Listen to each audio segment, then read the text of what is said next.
What is up, YouTube? It's Kingfisher745, and welcome to episode 57 of All Hail the King. In today's episode, we're going to be using Ultimate Spider-Man in PvP combat.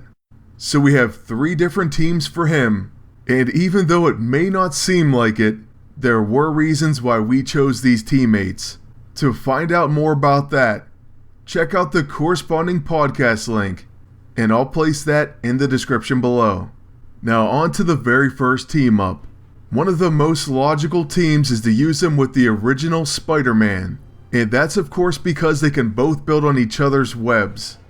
That happens to some extent, but even the best laid plans don't always go accordingly in PvP.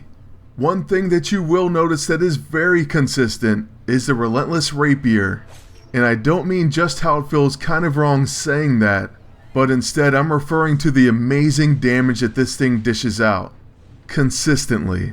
By the way, even though we're going to use that plus the Vigilante Mask throughout this video, I am going to make a video dedicated to it and the rest of the set, and that should be the very next video we post, barring any Age of Ultron costume release. But you know, at this point I don't think they're making another costume. I've completely given up. Honestly, at the rate they're going, I'd be surprised if they get done before the next Avengers movie. But anyways, with Miles, we're going to try to use our level 2 and incapacitate Enchantress. She of course is extremely annoying, and it would be very nice if this actually worked. So on her turn she uses Alluring Voice and Charm, 2 of our very hated abilities, and then Incapacitation actually does kick in. So who says Ultimate Spidey is worthless? He's okay. He's not a character that at least PvP wise I'm going to rave about, but the web bomb does come in handy, and we'll be using that next round.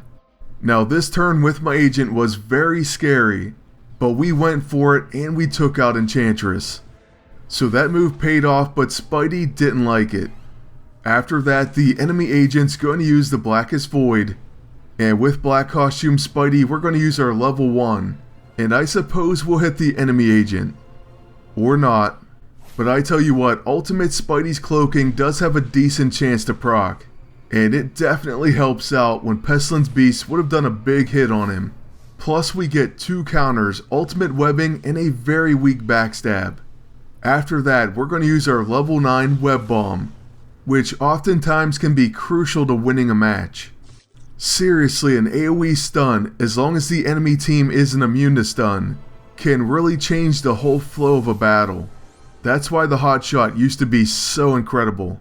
Now after the enemy agent had to miss his turn because of that stun, our heavy hitting Spider-Man can use Spider Sense, followed by his level 6.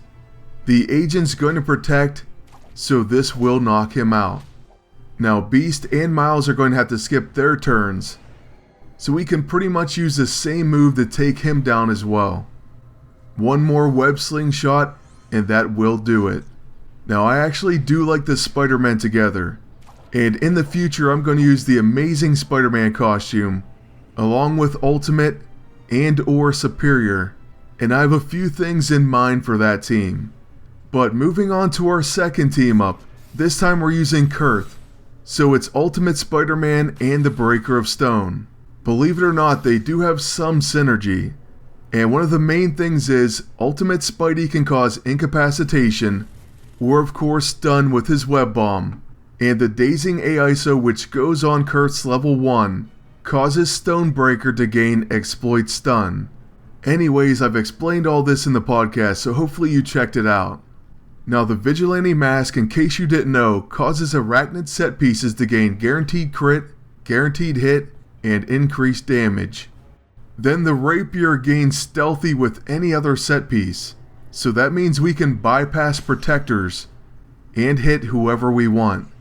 In this case we'll knock out Doctor Strange. Next, unfortunately, Null uses World Breaker, but at least we do get a counter. Then since we do have combat reflexes, we can use our level 6 ultimate combo, and it does a very nice amount of damage on Null. More importantly though, we join in and knock him out. So there's that weapon once again, proving how awesome it can be. Like I said, this weapon really does have me excited. And although I'm going to focus on it and the rest of the set pieces in its own video, it's just impossible for it not to shine. That's why I'll tell you right now, you should definitely try to build it. Make sure you get it before you miss out. Now with Kurth, we're basically sacrificing her because she's going to take a pretty big counter. It ends up being even bigger than I thought. But next we're going to use the Vigilante Mask, followed by one of our favorite current weapons. And that sets up the enemy agent to be finished off by Ultimate Spidey. So we'll use an ultimate combo, and that's going to take him down. This time we do see a few crits, so there you see how he can do decent damage. But he's not going to knock you out of your chair with crazy numbers or some massive hit. Now for this final team, there really isn't any synergy, but I figured that Ultimate Spidey could use his web bomb, and that should slow down the enemy team, allowing Molly to use her temper tantrum. Or at least that was the thought process. I knew for sure that if Molly went before him, he wouldn't even get to use it. But the turn order happened to work out in this case. So Miles is going first, and with that first attack we're going to use Venom Sting on Psylocke. It's a stealthy attack, so it allows us to hit her, or whoever we want regardless of protectors. It may incapacitate her, and it gives us combat reflexes. Our agent also joined in. She actually was stunned, so it worked out quite well. Then following that we'll use the Vigilante Mask and the Rapier to take down Psylocke. I have to say, so far everything's going pretty well here. The enemy agent is going to use the Staff of Asclepios, then the Blackest Void, but Molly's going to use her Raspberry. Next up, Temper Tantrum and the end of the enemy team. And remember, on Ultimate Spidey's turn we're going to use Web Bomb, which will stun the enemy agent. Following a few more attacks from Quicksilver and a Cosmic Cardinal proc, we're going to go ahead and use our level 9, and now the enemies should be stunned. With our agent, we'll just use him for support, and the Light Fantastic will be ready to go. But hey, why not use the Vigilante Mask since it is a quick action? Then we heal our team and place Mirror Reality. After this, it's going to be Molly time.